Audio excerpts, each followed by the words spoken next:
O livro de Mirdá, capítulo 31. A grande nostalgia. Narrativa de Mirdá. É como a neblina, a grande nostalgia. Emitida pelo coração, ela fecha o coração.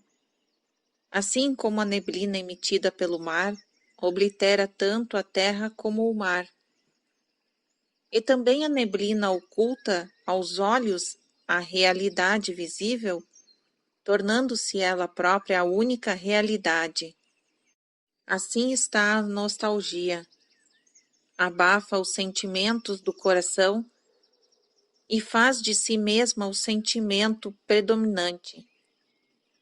E embora aparentemente seja tão sem forma, tão sem propósito e tão cega como a neblina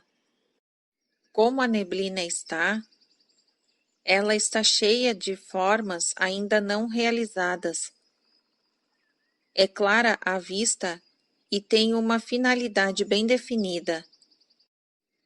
É ainda como a febre, a grande nostalgia, como a febre que surge no corpo e mina a vitalidade deste, enquanto lhe está queimando os venenos.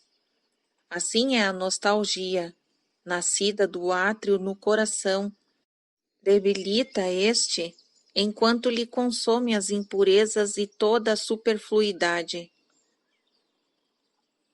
E como um ladrão é a grande nostalgia, como o ladrão furtivo que alivia a sua vítima de uma carga, porém o deixa aborrecido e amargurado. Esta nostalgia furtivamente alivia todas as cargas do coração, porém o deixa desolado e pesado, extremamente pela falta de carga. Larga e verde é a margem em que dançam os homens e as mulheres, e lutam e choram pelos seus dias que se transformaram em nada. Aterrorizante, porém, é o touro que expele fogo e fumaça pelas ventas e que lhes faz tremer os pés e os obriga a cair de joelhos, que lhes abafa as canções na garganta e lhes prega as pálpebras aos olhos nas suas próprias lágrimas. Largo e profundo também é o rio que os separa de outra margem, e eles não o podem atravessar a nado, nem remar de uma a outra margem, e nem atravessá-lo num barco à vela. Poucos, muito poucos, se aventuraram a atravessá-lo com um pensamento. Quase todos, porém, estão ansiosos por se agarrarem à margem em que se encontram, e na qual cada um deles anda a fazer rodar a sua roda predileta do tempo. O homem que tem a grande nostalgia não possui nenhuma roda predileta do tempo para rodar. No meio de um mundo tensamente ocupado e terrivelmente apressado, só ele não tem ocupação e nem pressa. Em meio à humanidade tão decorosamente vestida e comportada, quanto à palavra e às maneiras, ele se acha nu, gaguejante e desajeitado. Não pode rir com os que riem, nem chorar com os que choram. Os homens bebem e comem, e sentem prazer no comer e no beber. Ele come sem gulodice, e a bebida se torna insípida em sua boca. Outros se acasalam, ou estão ansiosamente procurando com quem se acasalar. Ele anda sozinho, dorme sozinho e sonha sozinho os seus sonhos. Os outros são ricos em humor e sabedoria do mundo. Só ele é estúpido e ignorante. Os outros têm lugares confortáveis a quem chamam de lar. Os outros tem certos locais na terra aos quais chamam sua terra natal e cuja sua glória cantam em voz alta. Só ele não tem nenhum pedaço de terra que possa cantar ou chamar de terra natal. Isso porque tem os olhos fitos na outra margem. É um sonâmbulo o homem que tem a grande nostalgia, no meio de um mundo aparentemente desperto. É movido por um sonho que os outros ao seu redor não veem e nem sentem. Por isso eles encolhem os ombros e riem à socapa. Quando, porém, o deus do medo, o touro que põe fogo e fumaça pelas ventas, aparece em cena, então eles vão morder o pó da terra, enquanto aquele para quem eles encolheram os ombros e de quem riram a socapa, é levantado pelas asas da fé, acima de todos e do touro, e é levado para outra margem, para o sopé da montanha escarpada. Árida, deserta e triste é a terra sobre a qual o sonâmbulo voa. Mas as asas da fé são fortes e o homem continua voando. Sombria, nua e terrificante é a montanha ao sopé, da qual ele aterriza. Mas indômito é o coração da fé, e o coração do homem continua batendo valorosamente. Dura, escorregadia e dificilmente visível é a sua trilha montanha acima, mas macia é a mão, firme é o pé e agudo o olhar da fé. E assim o homem sobe. Encontra pelo caminho homens e mulheres que estão tentando subir a montanha por uma estrada larga e suave. São os homens e mulheres da pequena nostalgia, que estão ansiosos por atingir o alto da montanha, porém com um guia coxo e cego. Isso porque o seu guia é a crença no que os olhos podem ver e os ouvidos podem ouvir, no que as mãos podem apalpar e no que o nariz e a boca podem cheirar e provar. Alguns deles não vão além dos tornozelos da montanha, outros vão até os quadris, muitos poucos vão até a cintura. Todos eles, porém, juntamente com os seus guias, escorregavam e vêm as cambalhotas ladeira abaixo, sem terem ao menos olhado de relance para o belo alto da montanha. Podem os olhos ver tudo o que há para ser visto, e os ouvidos ouvir tudo o que há e existe para ser ouvido? Podem as mãos apalpar tudo o que há para ser apalpado, e o nariz cheirar tudo o que há para ser cheirado? Somente quando a fé, nascida da imaginação divina, vem ao seu auxílio, podem os sentidos realmente sentir e desse modo se tornarem escadas para a ascensão ao alto. Os sentidos faltos de fé são guias nos quais não se pode confiar.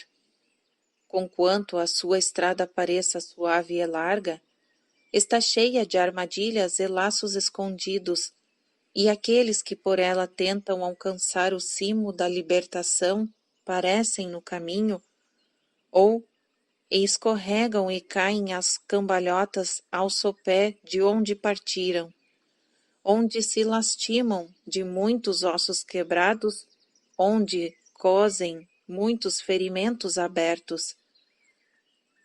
Os homens da pequena nostalgia são aqueles que, tendo construído um mundo com os seus sentidos, logo o acham pequeno e abafado, e aspiram a um lar maior e mais arejado. Mas ao invés de procurarem novos materiais e um novo mestre de obras, empilham o mesmo material e chamam o mesmo arquiteto, os sentidos, para lhes construir um novo lar. E mal este está pronto, acham-no tão pequeno e tão abafado quanto o velho. E assim vão demolindo e construindo, sem jamais conseguirem o lar que lhes possa dar o conforto e a liberdade que anseiam. Eis que confiam nos enganadores, para que os livrem dos enganos. E como o peixe que salta da frigideira para o fogo, fogem de uma pequena miragem para serem iludidos por outra maior. Entre os homens da grande nostalgia e os da pequena nostalgia está a grande multidão dos homens coelhos, que não sentem nostalgia alguma, estão satisfeitos em cavar as suas próprias tocas, nelas viver, reproduzir-se e morrer, e acham suas furnas muito elegantes, espaçosas e quentes. Não as trocariam pelos esplendores de um palácio rela. E zombam dos sonâmbulos, especialmente daqueles que caminham por uma trilha solitária, onde as pegadas são raras e difíceis de serem vistas. O homem que tem a grande nostalgia e se encontra entre os outros homens é muito semelhante ao filhote de águia chocado pela galinha doméstica, junto com a sua ninhada. Seus irmãos pintinhos e a mãe galinha desejam que o jovem filhote de águia seja tal como eles, com a sua natureza e hábitos, vivendo como eles vivem. E o jovem filhote de águia gostaria de que os outros fossem como ele, sonhando com um ar mais livre e um céu ilimitado. Logo, porém, seus irmãos de ninhada o consideram um estranho, e um paira entre eles, e ele recebe bicadas de todos, até mesmo de sua mãe. A voz das alturas, porém, lhe fala no sangue, e a fedentina do galinheiro se torna insuportável para o seu nariz. No entanto, aceita em silêncio tudo aquilo até que se encontre completamente emplumado. Abre então as asas e se lança ao espaço com um amoroso olhar de despedida a seus antigos irmãos e à sua mãe, que cacareja alegremente, enquanto cisca na terra em busca de sementes e vermes. Alegra-te, Micaion. Teu sonho é um sonho profético. A grande nostalgia fez o teu mundo pequeno e te fez um estranho nesse mundo. Libertou a tua imaginação da garra despótica dos sentidos e a imaginação te trouxe a tua fé. E a fé te levantará muito acima deste mundo estagnado e abafado, levando-te através do cansativo vazio ao alto da montanha escarpada, onde toda a fé terá que ser testada e purificada dos últimos traços da dúvida. E a fé, assim purificada e triunfante, te levará ao alto, eternamente verde, e ali te entregará nas mãos da compreensão. Tendo cumprido a sua tarefa, a fé se retirará e a compreensão guiará os teus passos à impronunciável liberdade do alto, que é a verdadeira, ilimitada e universal morada de Deus e do homem liberto. Suporta bem o teste, Micaion. Suportai-o bem todos vós.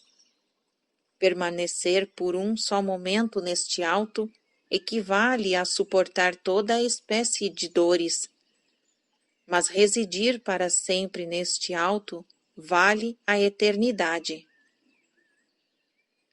Rimbaud pergunta: não nos elevarás agora ao teu alto, ao menos para um olhar rápido? Mirdá responde: não tenha pressas, Rimbaud. Dá tempo ao tempo. Onde eu respiro livremente, tu ficarias sem ar. Onde eu caminho à vontade, tu ficarias ofegante e tropeçarias. Agarra-te à fé. A fé realizará proezas gigantescas. Assim ensinei eu a Noé. Assim eu agora vos ensino.